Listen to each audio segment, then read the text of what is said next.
Assalamualaikum. Maaf ya, ini juga sambil jalan. Masih tentang traveling lagi lah ya.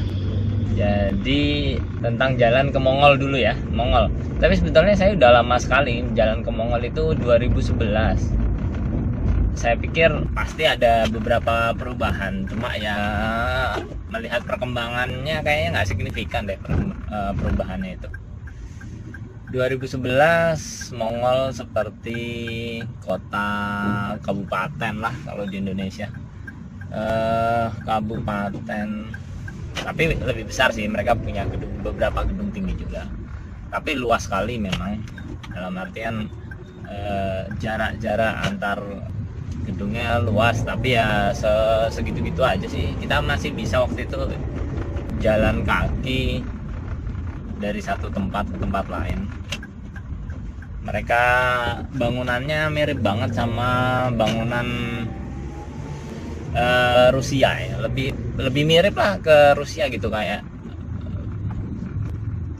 apanya ya, bangunan, jenis bangunannya, bentuknya, bentuk jalannya, teknologinya somehow lebih mirip lah. Mungkin memang dulu dia kan bagian apa ya, secara tidak langsung gitu lah ya, lebih dekat ke Rusia. Tulisannya juga Cyrillic, maksudnya alfabetnya kalau kita kan Latin, ada Arab gitu ya, ada aksara Jawa misalnya. Ini saya sih nyebutnya Cyrillic ya. Jadi tulisan Rusia, cuma memang bahasa sendiri, bahasanya berbeda. Tapi kalau kita sih yang dengernya mirip-mirip lah, mirip-mirip Rusia juga, tapi mereka sih merasa bahasanya berbeda ya. Mereka lebih tahu tentu saja ya, kita kan cuma lihat mirip gitu ya. Orang misalnya orang Melayu ya sama orang Chinese descendant gitu, Chinese misalnya ya, itu kan kalau buat orang bule, orang barat gitu kan, mereka ngelihatnya sama. Mereka pikir kita juga orang Cina, maksudnya dari Chinese lah gitu ya, sama. Atau mereka makanya sekarang mereka nggak nyebutnya Chinese, tapi mereka nyebutnya Asian ya, orang Asia. Oke, balik lagi.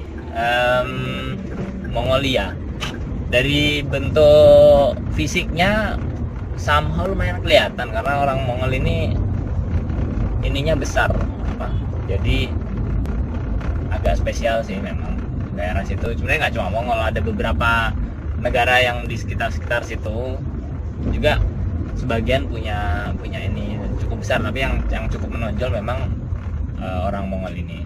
Termasuk misalnya di Rusia, di dekat Mongol, Rusia bagian yang dekat Mongol itu juga ada ya, mirip-mirip gitu juga. Jadi memang ya daerah-daerah situlah gitu ya, kayak misalnya Malaysia, Indonesia mirip-mirip apanya, Melayu ya, walaupun negaranya beda, ininya beda. Termasuk orang Thailand misalnya ya, orang Filipinos ya, Filipinos. Nah, lanjut lagi ya, kalau dari orangnya begitu agak-agak mirip Cina, tapi mereka lebih seneng memang, atau paling budaya yang dianggap deket ya budaya Korea sih. Saya nggak ngerti banget kenapa, tapi memang kedekatan negara Korea dan Mongol lumayan dominan. Kalau di Indonesia mungkin lebih dominan Jepang lah gitu ya waktu dulu ya. Jadi budayanya kalau sekarang sih memang mungkin K-pop sudah ini, tapi zaman itu 2000-an gitu kan kita lebih familiar sama budaya Jepang.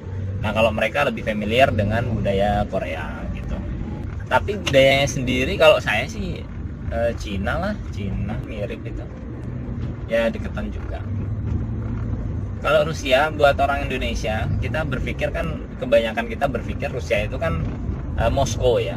Moskow kan posisinya udah di barat banget. Kalau Rusia kan gede banget. Rusia dari ujung sebelah timurnya aja, misalnya kota apa ya, Vladivostok ya, itu di utaranya Jepang gitu, posisinya di utaranya Jepang. Padahal masih timur lagi masih ada itu, karena dia kan dibabat habis sampai utara, dipol-polin itu. Nah, yang baratnya sampai mana misalnya, yang daerah-daerah Eropa Timur itu kan batasannya sama Rusia, bahkan sebagian bekas jajahan Rusia gitu. Jadi memang agak sulit. Nah, lompat-lompat ya bahasanya. Lanjut, Mongol. Mongol negaranya besar, cukup besar. Dibilang besar sekali ya besar lah. Mungkin hampir sama kayak Indonesia kali atau lebih kecil dikit lebarnya maksudnya. Nah, nanti lengkapnya saya tulis ya, lengkapnya ini.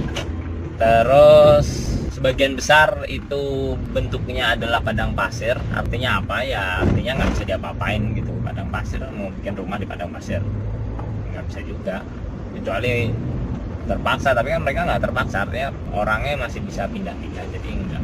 Jadi yang ditempati ya yang bentuknya memang agak-agak pegunungan, tanahnya agak keras gitu ya. Dan spesial memang mereka punya rumah-rumahan namanya gir ya. Itu sebenarnya kemah gitulah ya. Jadi kayu yang disusun-susun berbentuk kemah, terus diselimuti ada kulit, ada kain, ada terpal ya. Zaman sekarang ya bayangkan terpal sih sebenarnya. Ya sejenis itulah. Bentar, saya bayar tol dulu.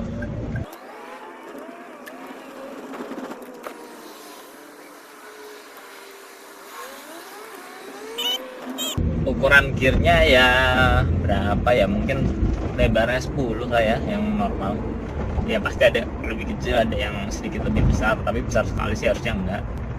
Mungkin orang yang benar-benar kaya, karena artinya kalau besar sekali kan kekuatan kayunya harus yang bagus, perhitungan strukturnya juga bagus ya. Nah, terus di dalamnya itu disekat-sekat pakai kain gitu ya. Biasanya di dekat kasur gitu ya. Kasurnya juga cuma dialasi kasur tipis gitu. Terus di tengah-tengahnya itu buat masak gitu ya. Kadang juga agak di pinggir, nanti di atasnya bisa dibuka, ada bagian yang bisa dibuka gitu. Toiletnya ya, toilet ya di luar lah, dia toilet di luar. Toilet di luar. Terus apalagi? Udah ya. Tinggal ada beberapa lemari lah gitu, sama ada tempat satu pojok. Sebenarnya nggak ada pojoknya kan, dia bulat gitu, tapi ada bagian yang dibuat sebagai tempat peribadatan. Nah, di Mongol ini agama mayoritasnya adalah Buddha, tapi Buddhanya sedikit beda dengan Buddhanya di Cina ya. Artinya saya minta maaf, saya terus terang nggak tahu detail tentang agama Buddha, tapi ya secara kasat mata yang saya lihat bentuk dewanya berbeda gitu ya. Bentuk dewanya berbeda, mungkin sama tapi beda daerah aja, tapi ya buat saya penampakannya berbeda. Tapi mereka tetap Buddha, ajaran utamanya saya yakin sama, tapi memang ada tambahan-tambahan. Mereka nyebut shaman ya. Shaman itu kalau di sini mungkin dukun lah gitu ya. Ya mereka masih percaya hal-hal seperti itu. Artinya penampakannya memang tidak hanya agama Buddha yang kita kenal di Indonesia, tapi juga ada tradisi-tradisi ya, mungkin kalau di sini kejawennya lah gitu ya, dan cukup kuat gitu. Shaman ini bisa dibilang semua orang percaya lah sama shaman ini. Ada satu video yang cukup menarik, Pak Hoki ya, itu dia perjalanan naik mobil sampai Mongol, terus jatuh. Di sebelah kirinya ada makam-makam itu ya begitulah gitu ya, begitulah. Jadi sebelah kirinya itu sebelah kiri yang gunung-gunung, batu-batu, terus banyak bendera-bendera, itu tempat sakral gitu. Itu tempat sakral yang cukup sering akan ditemui di Mongol gitu ya. Kadang di tempat yang kita nggak kebayang, kita udah naik bis jauh banget, misalnya perjalanan 1 jam, mungkin 1 jam dari pemukiman, terus ada banyak bendera-bendera itu di tengah-tengah daerah kosong gitu. Itu artinya kan banyak orang datang ke situ ya. ya begitulah gitu ya, agak sulit buat kita yang tinggal di Indonesia, apalagi tinggal di Jawa, membayangkan kondisi di sana, karena di sini di mana-mana ada rumah ya. Di sana jauh banget, jauh banget lah. Dan pengalaman yang agak luar biasa dirasakan, kalau kita kan hampir selalu ada pohon yang tingginya lebih tinggi dari kita. Di sana jarang gitu, jarang banget ada pohon tinggi. Lebih banyak tadi, kalau nggak dia padang pasir batu-batu, juga padang rumput gitu ya, padang rumput luas banget gitu. Artinya pohon memang jarang. Nah itu rasanya unik gitu, kayak kita yang makhluk paling tinggi gitu ya, makhluk paling tinggi. Ya begitulah. Seru. Balik lagi ke gear dulu ya, ke gear. Jadi kenapa dia bentuknya kemah? Ya karena itu dia, kalau menurut saya paling utamanya karena mereka pindah-pindah gitu ya. Jadi kalau terbuat dari batu bata atau bahkan dari batu ya tentu terlalu berat. Kenapa mereka harus pindah? Karena cuacanya yang ekstrim.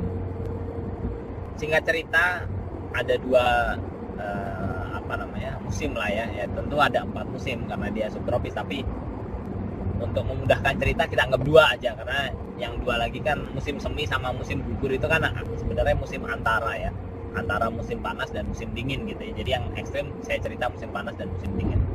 Jadi ketika musim dingin gitu ya, karena begitu ekstrim, jadi mereka harus pilih-pilih lokasi. Pilih lokasinya di mana coba? Jadi kalau musim dingin mereka pindah ke samping bukit, gitu kan. Jadi angin itu kena bukit dulu, jadi mereka nggak terlalu terbebani banget lah gitu, singkat cerita begitu. Terus kalau musim panas kemana coba? Kalau musim panas mereka pindah ke dekat sungai gitu ya, ke dekat sungai. Kenapa musim dingin nggak di dekat sungai aja? Ya iyalah, sungainya juga beku, airnya beku, jadi nggak ada gunanya. Sehingga musim panas ke dekat itu ya karena ada air ya kan, karena ada air gitu ya. Nah mereka itu orang kaya dan orang miskin yang paling kelihatan dari jumlah ternak. Dari jumlah ternak itu paling kelihatan. Orang kaya ya tentu ternaknya banyak gitu kan ya. Ternaknya apa aja sih? Ternaknya ya, oh ya ternak ini ya tentu dibawa ya. Kalau misalnya mereka pindah, ternaknya juga ikut gitu. Ternak ini apa aja ya? Yang pertama onta, jelas onta, ada onta. Terus yang paling banyak itu yak ya, kayak kerbau gitu kali ya, kayak sapi lah tapi yang bulunya panjang. Terus domba bulunya panjang. Mereka bulunya panjang-panjang. Mungkin kalau kambing dari Indonesia sampai sana ya nggak kuat juga lah, kayak orang Indonesia ke sana juga nggak kuat. Tapi ya orang-orang sana ke Indonesia juga merasa gerah loh. Gerah itu kayak apa ya, high humidity. Bahasa Indonesianya tingkat kelembabannya tinggi. Kalau di Indonesia terus di negara-negara tropis, apalagi yang di pinggir-pinggir pantai itu kan lembab ya. Lembab itu artinya kita mudah berkeringat.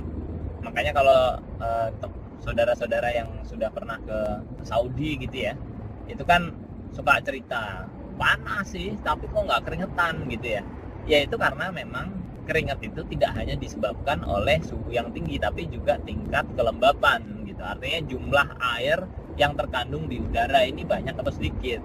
Kalau banyak sehingga kita juga terjadi kondensasi ya, keringetan itu lah gitu. Kalau kering ya dia panas tapi ya ngalir-ngalir aja, nggak terjadi ini gitu. Kira-kira gitulah. Mereka nggak punya laut, jadi mereka seneng banget kalau lihat laut. Mungkin sebagian besar masyarakatnya nggak pernah lihat laut itu kayak apa. Nggak ada laut di sana, di tengah-tengah itu. Terus wisatanya apa? Saya nggak ngerti ya, wisatanya mahal banget itu. Mungkin karena di sana jarang ya, jadi kayak bis itu mahal, tempat-tempat wisata mungkin mahal ya, karena jarang yang wisata juga. Tempat wisata yang sempat saya datangi ya kayak tempat villa gitu ya, villa di bukit-bukit itu. Di villanya ada apa ya, ada penyewaan kuda, ada pemandangan, ada atraksinya apa, atraksinya ada dua biasanya, satu atraksi sirkus yang lentur-lentur itu dan kuat-kuat, jadi opsinya dua, lentur dan kuat, sama satu lagi atraksi memanah ya, orang-orang tua memanah jarak jauh gitulah ya, manahnya yang ke atas, busur apa namanya ya, busur panahnya yang gede gitu ya, yang dipanah ya kayak kendi gitulah sejenis itu, jarak jauh itu 100 meter 200 meter gitu lah ya, mungkin 100 sih. Nanti ditingkatkan lagi manahnya sambil naik kuda gitu. Tempat wisata lain apa, mungkin ada apa ya, air panas kali ya, nggak tahu saya, danau ya, intinya adalah retreat apa ya, retreat itu apa, villa tempat wisatanya ya villa gitu ya, jadi nggak seru-seru banget sih sebenarnya.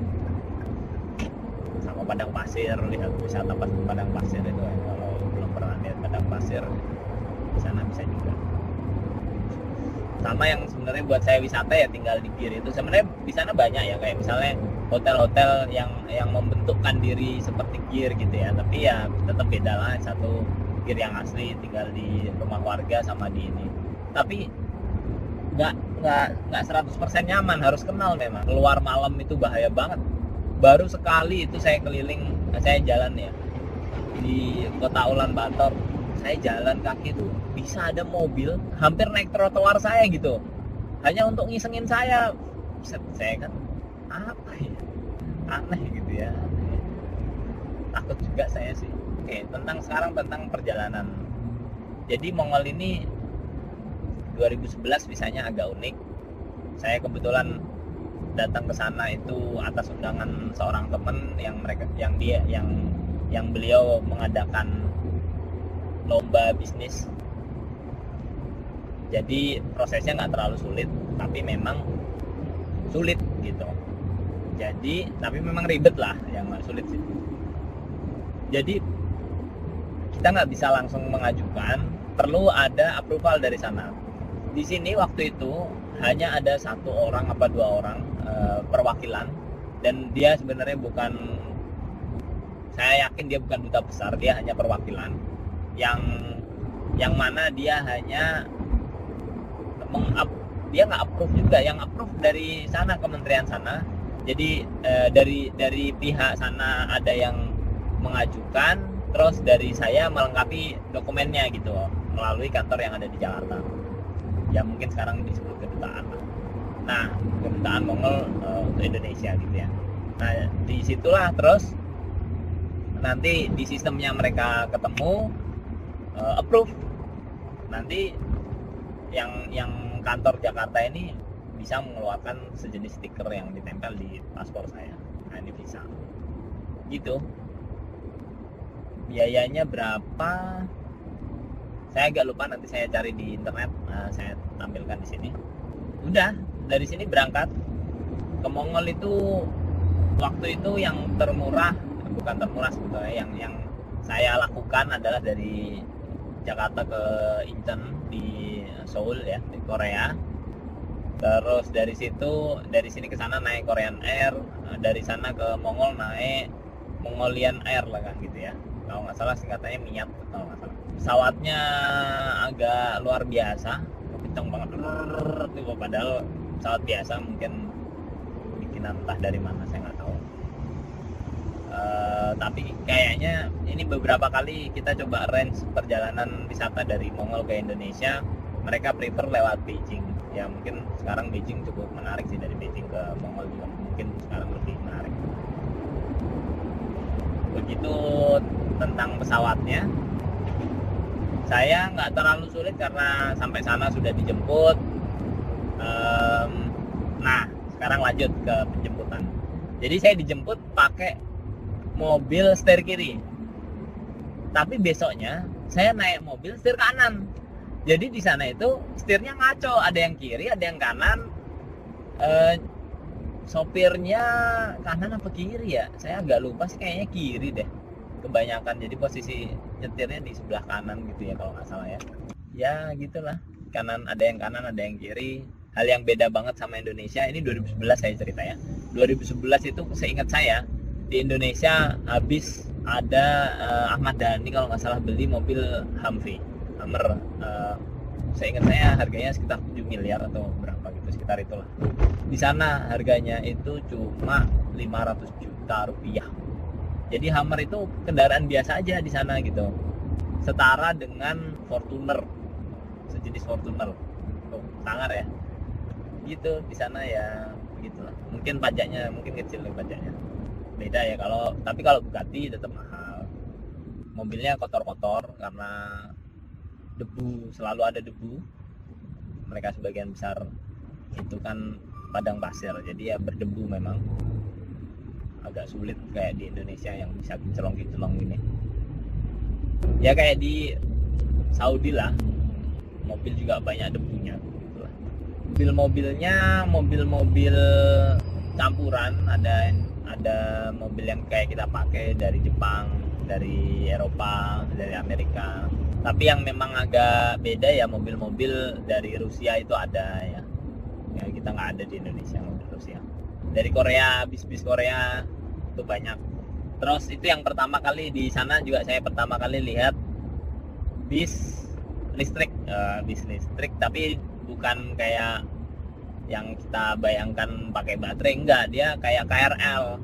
Jadi di jalan raya di atasnya ada listriknya gitu ya, terus ada sambungan ke listrik lah dari bis itu. Ya persis sekali ya sama KRL teknologinya. Tapi dia jalan di jalan biasa gitu, ada rodanya ban, terus dia bisa pindah-pindah juga, ada sopirnya gitu ya. Kalau tram itu kan dia di rel ya. Nah kalau ini nggak di rel, tapi di jalan raya, memang dia bis biasa. Tapi di atasnya ada antena untuk listrik gitulah. Seru juga, menarik. Katanya sih kalau misalnya dia mulai menjauh dari listrik ya dia akan ngerem, terus dia harus balik lagi gitu ya. Katanya sih gitu. Ya yang paling menarik buat saya dua hal. Yang pertama memang dia budayanya berbeda, dalam artian kehidupan, penampakan fisik juga berbeda. Yang tadi rumah Gir itu, jadi diceritakan mungkin tahun 2000-an mungkin ya. Pemerintah mungkin beberapa kali, tapi di tahun-tahun itu masih dilakukan. Pemerintah mulai menata, mungkin karena mulai padat juga, jadi pemerintah mulai menata wilayahnya gitu ya. Jadi di pinggir-pinggir kota dibuat coupling. Masyarakatnya dikasih kesempatan untuk, masyarakatnya kan awalnya yang pindah-pindah itu tadi ya. Nah yang pindah-pindah ini dikasih kesempatan untuk memiliki tanah secara permanen. Tanahnya seingat saya sih 20 kali 40 gitu ya, lumayan luas juga. Nah tapi mereka tetap aja tinggal di dalam Gir kemah itu tadi, tapi dipindah-pindah gitu. Kenapa dipindah-pindah di dalam 20 kali 40 itu gitu, pindah-pindah. Kenapa dipindah-pindah? Alasannya karena kualitas tanah, untuk menjaga kualitas tanah gitu ya. Mungkin kalau udah terlalu lama dia jadi lembab dan seterusnya, saya nggak tahu pasti. Tapi mereka tetap pindah-pindah di dalam kota itu gitu. Jadi alasannya beda dengan yang tadi alasan ekstrim yang saya sampaikan, alasan cuaca ekstrim. Ini mereka mikirin, tapi memang mereka mikirin banget ya sama kondisi tanah gitu. Ya kira-kira itu. Silahkan kalau misalnya kalian merasa apa yang perlu apa yang perlu disampaikan lagi, mohon masukannya juga. Terima kasih juga sudah bersedia mendengarkan dengan format yang sesederhana ini. Assalamualaikum warahmatullahi wabarakatuh.